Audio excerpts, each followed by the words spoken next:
Greetings and salutations, people of the internet. Austin here. Last time we covered the Canada-inspired Amalop region and the return of Paradox Pokemon after a long break. Today, I welcome you back to the Amalop region.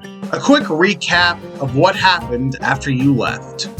Due to the massive amounts of deforestation caused by Team Glamour's efforts to find Found Time, a secret part of the region, previously hidden by dense jungle, has been uncovered. Ruins around the area point to a secret city guarded by a legendary Pokémon made entirely of solid gold. Alongside that, a handful of new Pokémon have been discovered. So let's quit wasting time and talk about them as I welcome you aboard the Golden Expedition. Without further ado, let's begin. Silk Tree, the tree recluse Pokemon. Based off of a Silky Anteater, this Pokemon was one I had to cut from the Amalop reboot since I had too many grass types at the time and I couldn't squeeze it in. Naturally, this was the first Pokemon I had to do in the DLC. Overall, this is a pretty good design. Very cute, but basic. I like the leaves growing on the vine-like tail. I think that's a fun design element. I had to give it a little bit. It always makes a first stage Pokemon cuter in my opinion. Naturally, gave it Insectivore for the ability and Sharpness for the hidden ability since Anteaters across the board have sharper claws than you would imagine. Look up any nature documentary about them. They're a little vicious. Anttreater, the insect lure Pokemon. The second Anteater of the region wasn't intentional there. I kinda forgot about the other one. I went full giant Anteater for the evolution.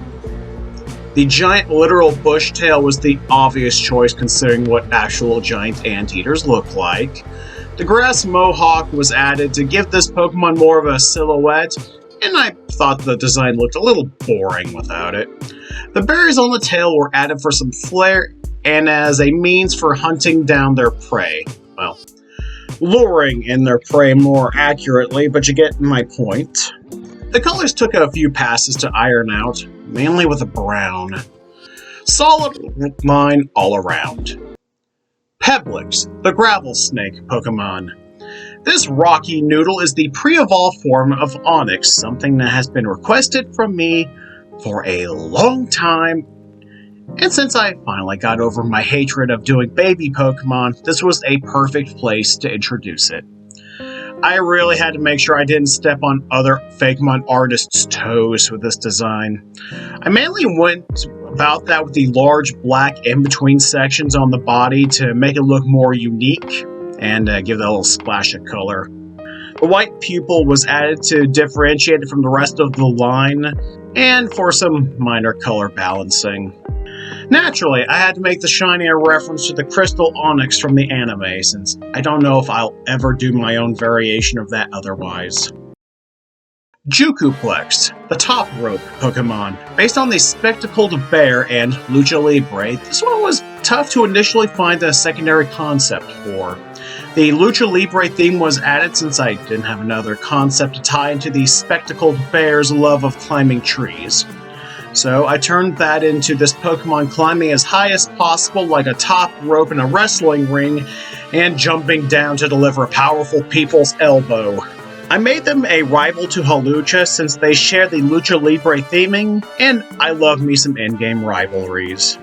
The color scheme took the longest to get right, mainly the placement of blue and the shade I used of it.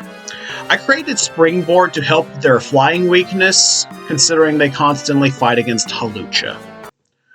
Arachnopom, the spider monkey Pokemon. This creepy crawly is the evolved form of Ambipom once exposed to a hive stone and is based around spider monkeys. This is a mixed bag design-wise.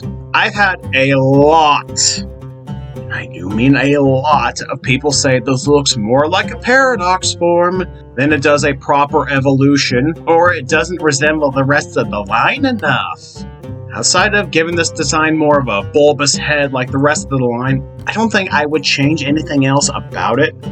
I really like this concept. It's one of the first ones I brainstormed for this DLC. I love the hair looking like spider fangs. I thought that was super fun when combined with the eyes on the side of the head, looking like the ears for the rest of the line. The arm tails were naturally the best part of the design. Love how this came out. I might redraw this in the future. I haven't decided on that one yet, if I want to be petty. Amalopian Wattrel, the Smoke Petrel Pokemon.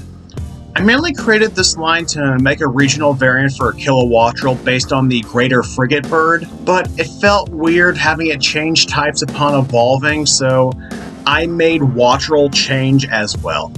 I decided to lean into the horrible fact that wildfires pop up in the Amazon constantly, so I made that the same in the Amalop region.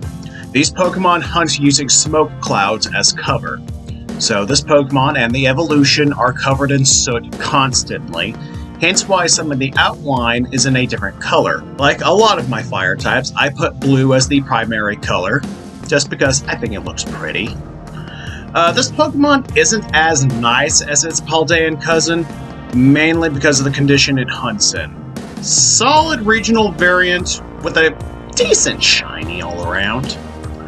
Amalopian Kilowattrel, the Frigate Bird Pokemon.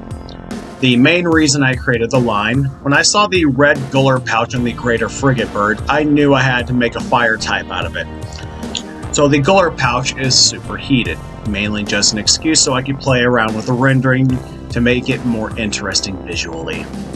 I really like how that came out. I don't think the design would work nearly as well without it. Helps tie into the custom ability, just a fire type version of what it has already. I wanted to keep the same general gimmick with this Pokemon. The shiny doesn't change much, mainly because the gular pouch would be a pain in the ass to recolor, so I kept those colors intact and just changed everything else around it. Gobble, the Undead Glutton Pokemon, based around Argentinian horned frogs, aka Pac-Man frogs, the reason the shiny is yellow, and one of my favorite lines in the DLC. I cannot take credit for the name. It was a suggestion I got on Discord after racking my brain for a name for this thing. This mod gave me some trouble for a hot minute. Took a few passes to get the design right. It didn't look good until I opened up the mouth and made this thing look more like an idiot. The tongue/drool was a last-minute addition to give the Pokemon a little bit more personality. This is a ghost type due to the horned frog's habit of trying to eat everything around it, even things that are bigger than it, which they can choke on. Super fun. Vor Amphibian, the Undead Glutton Pokemon. Evolves from Gobble once exposed to a Thunderstone. I made this into an electric type for type balancing, and I thought it would be more interesting to play around with a secondary typing. Cool thing about this Pokemon is that the tongue/ectoplasm is the actual Pokemon, and the body around it is merely a shell/bunker for this thing to move around in, which is why I gave the tongue a face and expression.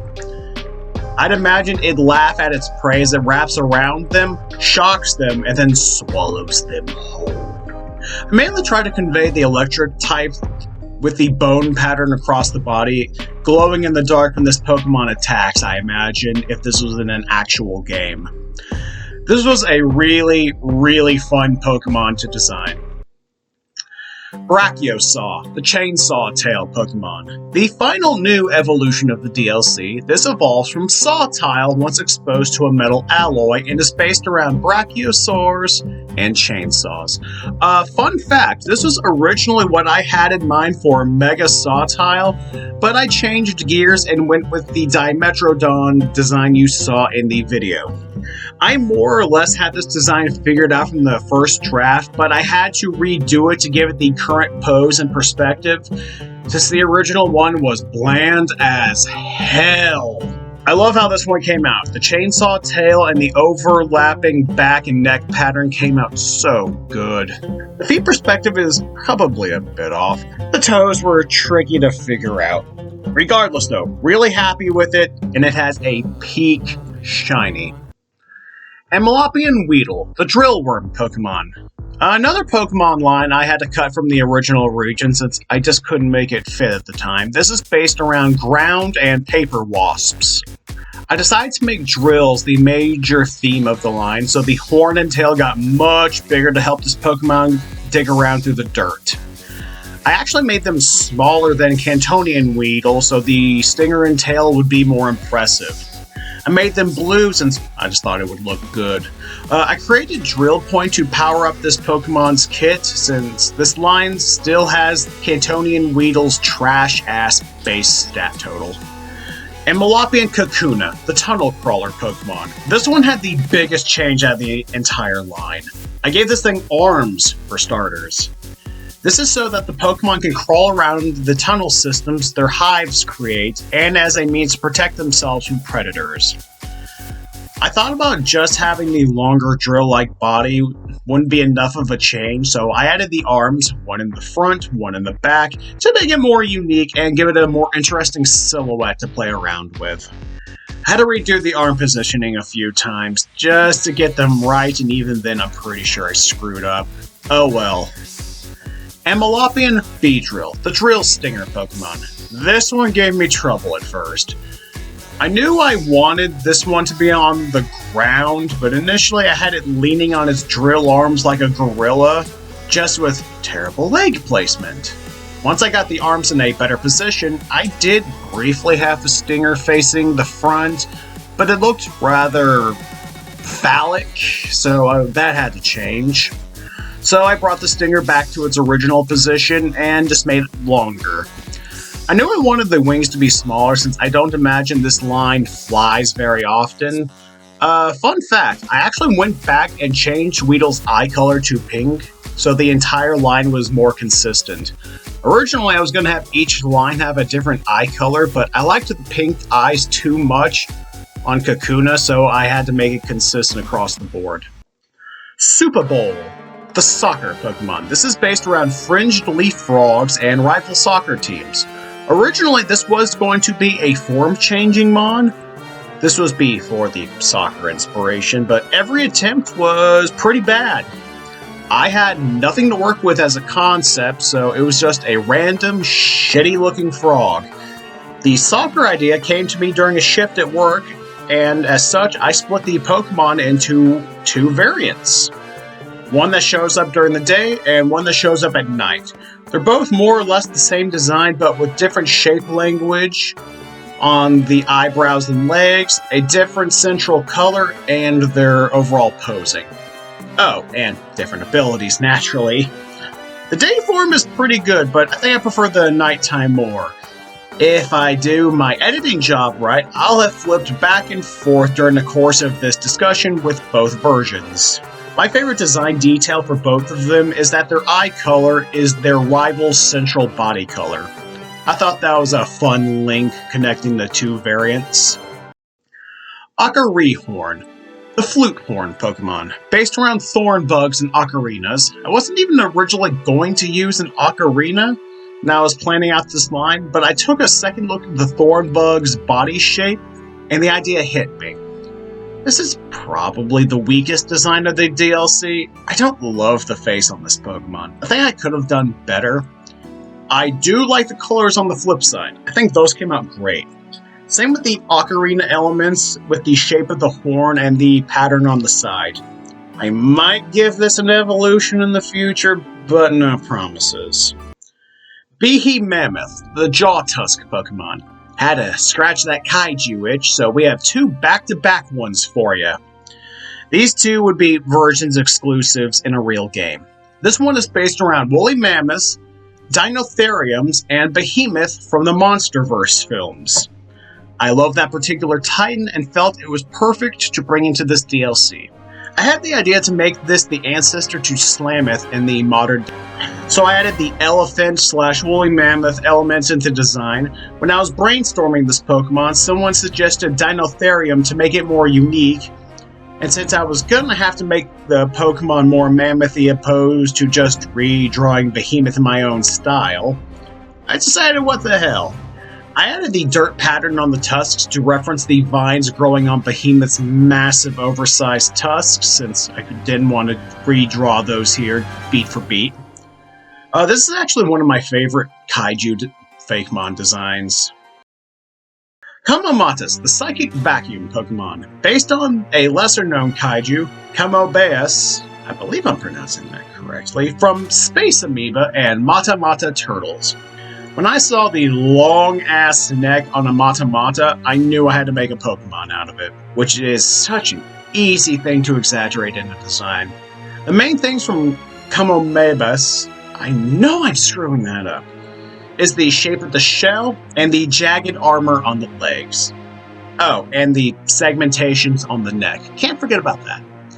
Made this Pokemon a psychic type, mainly just for type balancing, and as a means to reference the Matamata's ability to vacuum their prey underwater. It uses its ESP in this case to create a vacuum in the base of its throat and suck in their prey. Had to redo the shell in the second pass to try and get it more in line perspective-wise with the rest of the design. Pose took a while to get right as well, but I was given a really good reference photo to work off of. This is a solid Kaijumon. Aquarunt, the Strangle Pokemon, revived from the Coil fossil. Shout out to Retroplasm for the name suggestion. Go check out their art on Blue Sky. Our first fossil of the DLC is based on Titanoboa.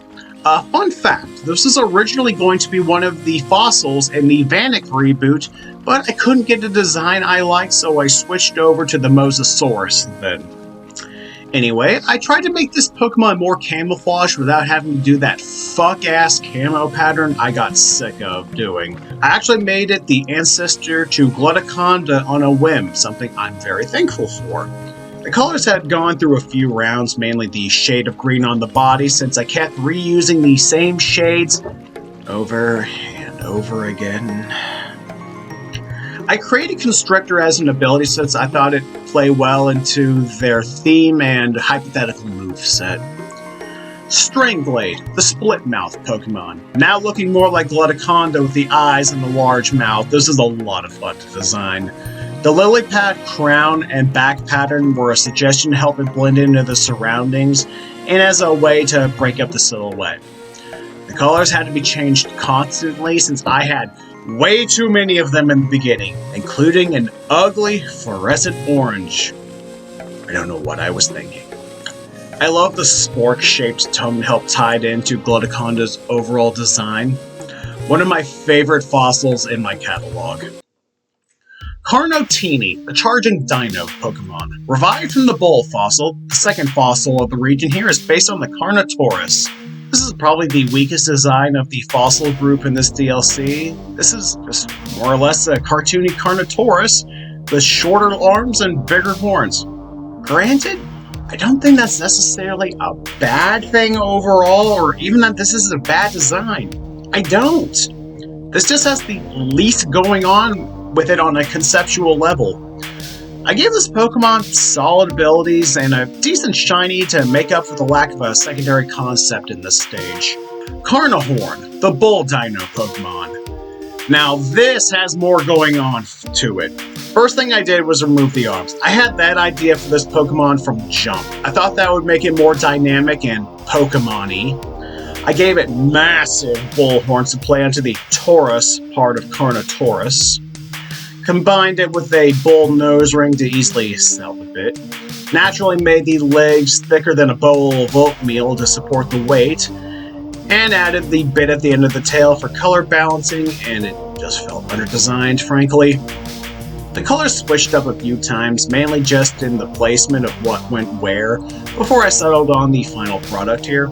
I think this is the strongest fossil design of this batch. Doragwar, the Gold Sentinel Pokemon, the legendary of the DLC, and the final Pokemon we'll be covering today. This is based on El Dorado and Jaguars. The movie El Dorado had a big impact on this Pokemon with the Jaguar statue at the end of the movie. Go watch the movie. This is your homework now. I love the idea of a solid gold Pokemon protecting the hidden city of the DLC, and as such, the creator of the Gimmighoul line to tie into Spanish conquistadors and their pillaging. I looked at a lot of depictions of Mesoamerican fashions and looked for a lot of repeating colors for what I thought would pop against the gold of the body. I made the energy sections and the eyes of the Pokemon pink because I just thought it looked good and would be a nice little contrast. I tried to use black sparingly so the color scheme wasn't too busy. How to give it good as gold to tie into Goldengo, and it was just fitting. This is one of my favorite legendary Pokemon I've ever done. The render came out so well. Well, that'll do it for the Golden Expedition. I had a lot of fun with this DLC. This is probably the third best expansion so far behind Legends Cosme and the Isle de Moro. A lot of Pokemon on here I've been meaning to do for a long time, so I'm glad I finally got to do them here. Down below, let me know what your favorite new Pokemon introduced was, and if it would have made your in-game team. Next time, we hit a personal milestone of mine as we talk about my 10th fakemon region, the Nacton region. This is Austin, signing out.